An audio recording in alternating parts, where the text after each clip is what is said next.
తెలంగాణ రాష్ట్రంలో కాంగ్రెస్ పార్టీ అధికారంలోకి వచ్చిన తర్వాత ముఖ్యమంత్రి రేవంత్ రెడ్డి గారు సీఎం అయిన తర్వాత ఏ ఒక్క మంచి కార్యక్రమం తీసుకున్నా ఈ కల్వకుంట్ల కాలనాయకులు, ఈ కల్వకుంట్ల కాలకేయులు ప్రతి ప్రాజెక్టును అడ్డుకునే ప్రయత్నం చేస్తున్నారు.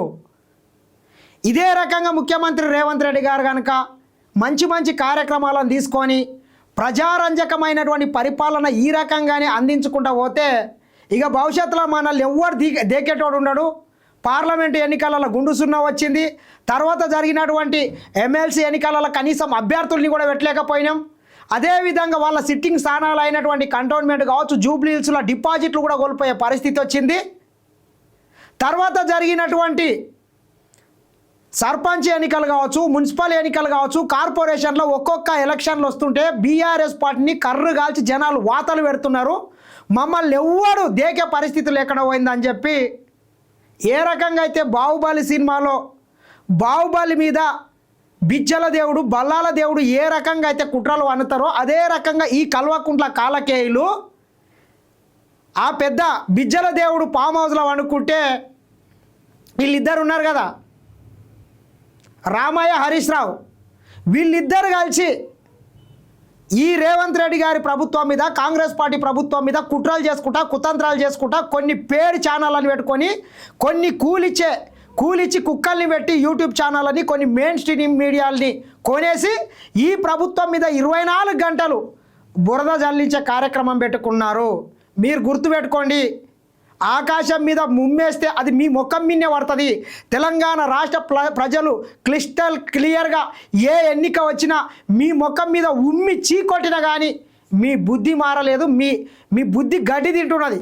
మీ బుద్ధి గడ్డి తిన్నని రోజులు మీ బతుకుని ఎవడు మార్చలేడు. మీరు గుర్తుపెట్టుకోండి మిత్రులారా. అందులో భాగంగానే ఇదంతా ఎందుకు చెప్తున్నానంటే ఈ హైదరాబాద్ మహానగరాన్ని విశ్వనగరంగా మార్చడానికి కాంగ్రెస్ పార్టీ ముఖ్యమంత్రి రేవంత్ రెడ్డి గారు ఈ హైదరాబాద్ మహానగరం కుండా ఒక మురికి కూపంగా మారినటువంటి ఈ మూసీ నది ప్రక్షాళన చేయాలని చెప్పి దాదాపు మొదటి పేజీలో ఒక 11 కిలోమీటర్ల భాగాన్ని ముఖ్యంగా తీసుకున్నట్లయితే ఈ నార్సింగ్ ఆ ప్రాంతం నుంచి దాదాపు ఈ బాపుఘట్ వరకు ఉన్నటువంటి ఈ మూసి ఈ 11 కిలోమీటర్ల ప్రాంతాన్ని సర్వాంగ సుందరంగా తీర్చిదిద్ది పెద్ద ఎత్తున అక్కడ అంతర్జాతీయ సంస్థలు పెట్టుబడులు పెట్టే విధంగా ఒక ఆహ్లాదకరమైనటువంటి వాతావరణం సృష్టించే విధంగా ఈ మూసి ఈ పరివాహక ప్రాంతాన్ని ప్రపంచంలోని అత్యంత సర్వాంగ సుందరంగా తీర్చిదిద్దే విధంగా లండన్లో ఉండేటటువంటి ఏథెన్స్ నది కావచ్చు, అదేవిధంగా గుజరాత్ రాష్ట్రం గుండా ప్రయాణిస్తున్నటువంటి సబర్మతి నది కావచ్చు, అదేవిధంగా వారణాసి దగ్గర ప్రయాణిస్తున్నటువంటి గంగా నదిని ఏ రకంగా అయితే ప్రక్షాళన చేస్తున్నారో అదేవిధంగా ఈ మూసీ నది పరివాహక ప్రాంతాన్ని ఒక అత్యంత సర్వాంగ సుందరంగా తీర్చిదిద్ది ప్రపంచ మేటి నగరంగా హైదరాబాద్ మహానగరాన్ని తీర్చిదిద్దాలని చెప్పి ముఖ్యమంత్రి రేవంత్ రెడ్డి గారు అహోరాత్రులు కృషి చేస్తుంటే ఈ దొంగనా కొడుకులు అందరు కలిసి ప్రతిరోజు ఈ ప్రభుత్వం మీద బురద జల్లే కార్యక్రమం పెట్టుకున్నారు. ఏ కార్యక్రమం తీసుకున్నా దాన్ని విమర్శించడం తప్పితే ఇంకోటి పనే చేస్తలేరు. మిత్రులారా, వీళ్ళకు కూడా గత 10 ఏళ్ళు అధికారంలో పెట్టినాం మనం. వీళ్ళు గత 10 ఏళ్ళు ఏ కార్యక్రమం తీసుకున్నా ఆ రోజు కాంగ్రెస్ పార్టీ వాళ్ళకి సంపూర్ణంగా మద్దతు ఇచ్చింది.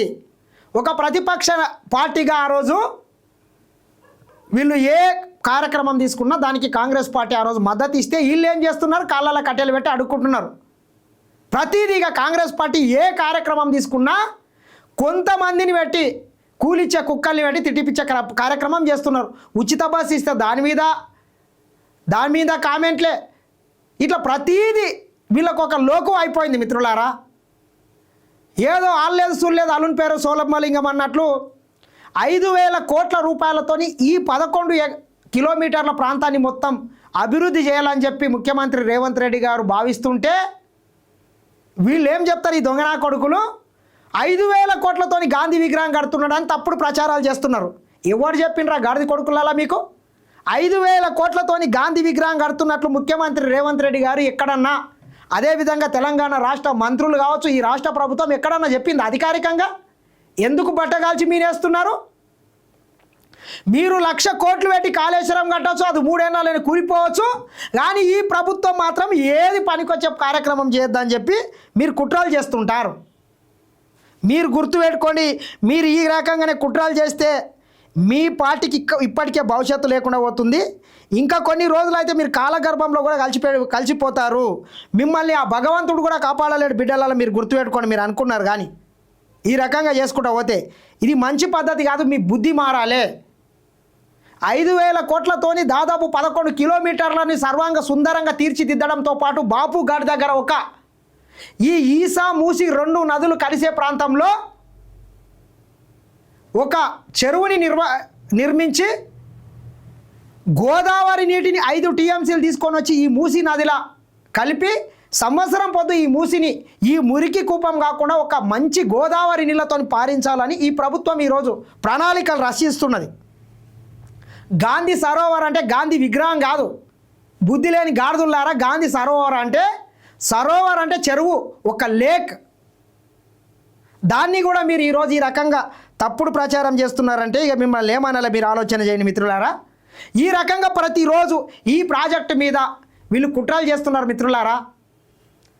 మీరు ఒకటి గుర్తుపెట్టుకోండి, దాదాపు 60-70 కోట్లతోని మాత్రమే అక్కడ ఒక ప్రపంచంలోని అత్యంత ఎత్తైనటువంటి గాంధీ విగ్రహాన్ని కడుతున్నారు. దాంట్లో తప్పేమున్నది మీరు చూసుకున్నట్లయితే మిత్రులారా, నరేంద్ర మోడీ గారు నర్మదా నది దగ్గర సర్దార్ పటేల్ విగ్రహం పెట్టడంతో ప్రతి సంవత్సరం దాదాపు 100 కోట్ల వరకు అక్కడ టూరిజంతో అక్కడ ఇన్కమ్ వస్తున్నది. ఈరోజు తీసుకున్నట్లయితే ప్రపంచంలో ఉన్నటువంటి ప్రపంచ 7 వింతల్లో ఒకటైనటువంటి తాజ్మహల్ ద్వారా సంవత్సరానికి ఒక 100 కోట్ల రూపాయల ఆదాయం వస్తుంది మిత్రులారా. స్టాచ్యూ ఆఫ్ యూనిటీ నుంచి కూడా కొన్ని లక్షల మంది ప్రతి సంవత్సరం అక్కడ టూరిస్టులు వెళ్తుంటారు. ఈరోజు ప్రపంచంలో చాలా దేశాలు కేవలం ఒక టూరిజం మీదనే బతుకుతున్నాయి. మీరు ఒక్కసారి తీసుకున్నట్లయితే మిత్రులారా, థాయిలాండ్ అనేటటువంటి ఒక దేశం ఉంటుంది. థాయిలాండ్లో ప్రతి సంవత్సరము 6-7 లక్షల రూపాయలు ఒక టూరిజం ద్వారానే వస్తున్నది అంట వాళ్ళకి ఆదాయం. అంటే వాళ్ళు అక్కడ టూరిజం ఏ రకంగా డెవలప్ చేసిండ్రో మీరు ఆలోచన చేయండి. ఇట్లా ప్రపంచంలో చాలా దేశాలు టూరిజం మీదనే ఈరోజు అత్యధిక ఇన్కమ్ రాబట్టుకుంటున్నాయి. అది స్విట్జర్లాండ్ కావచ్చు, సింగపూర్ కావచ్చు, మలేషియాలో కావచ్చు, ఇట్లా చెప్పుకుంటూ పోతే చాలా నగరాలు, న్యూయార్క్ నగరం కావచ్చు, ఇట్లా ప్రపంచంలోనే కొన్ని వందల నగరాలు టూరిజం మీదనే వాళ్ళు కొన్ని కోట్ల రూపాయలు ఈరోజు వాళ్ళకి ఆదాయం వస్తుంది. అంతేందుకు మిత్రులారా, ఒక చార్మినార్ దగ్గరనే కొన్ని వేల కోట్ల రూపాయలు ప్రతిరోజు అక్కడ బిజినెస్ జరుగుతుంది. ఎందుకు జరుగుతుంది అంటే అక్కడ చార్మినార్ ఉన్నది కాబట్టి ప్రపంచ దేశాల నుంచి చార్మినార్ చూడడానికి ఈరోజు ప్రజలు వస్తున్నారు. చార్మినార్ కావచ్చు, గోల్కొండ కావచ్చు, మక్కా మసీద్ కావచ్చు, ఇట్లా చెప్పుకుంటూ పోతే చాలా హైదరాబాద్లో కూడా టూరిస్ట్ ప్లేస్లు ఉన్నాయి. రామోజీ ఫిలిం సిటీ కావచ్చు, ఇట్లా ఉన్నాయి కాబట్టి ఈరోజు టూరిస్టులు ఇంతనో అంతనో వస్తున్నారు. ఈ కాంగ్రెస్ పార్టీ ముఖ్యమంత్రి రేవంత్ రెడ్డి గారే కనుక ఈ 5,000 కోట్లతోని ఈ మూసి ఈ పరివాహక ప్రాంతాన్ని ఒక సర్వాంగ సుందరంగా తీర్చిదిద్దినట్లయితే హైదరాబాద్ కూడా ప్రపంచంలోనే ఒక మేటి టూరిస్ట్ హబ్గా మారబోతున్నది. కాబట్టి మీరు కుట్రలు కుతంత్రాలు కొంత మానుకుంటే బాగుంటుంది. మీరు చూడండి మిత్రులారా, ఒకసారి నేను చూపించే ప్రయత్నం చేస్తా. ఇది అత్యంత మహాత్మా గాంధీ గారిని కూడా వీళ్ళు విమర్శించే ప్రయత్నం చేస్తున్నారు.